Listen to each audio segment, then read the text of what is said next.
ஒரே மன்னரை இரண்டு வகையில், ஒன்று சொர்க்கத்துடைய பூஞ்சோலை, இன்னொன்று நரகத்துடைய படுகொலை.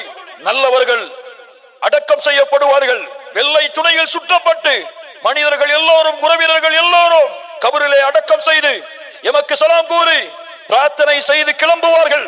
அவர்கள் இறுதியாக நடக்கக்கூடிய சப்தம் அந்த மூமினின் காதில் விழும்.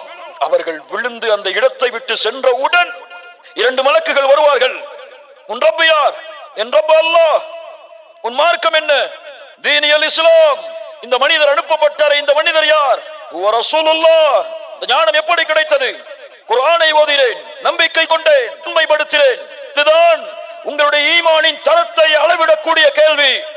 அந்த ரப்பை நினைத்து அவனை பார்க்க வேண்டும் என்ற ஆசையில் இந்த பூமியில் வாழ்ந்தார்களோ அவர்கள் சொல்லுவார்கள், என்னை படைத்தவன், என் தேவைகளை நிறைவேற்றுபவன் என்று நம்பியவன் அல்லாஹ்.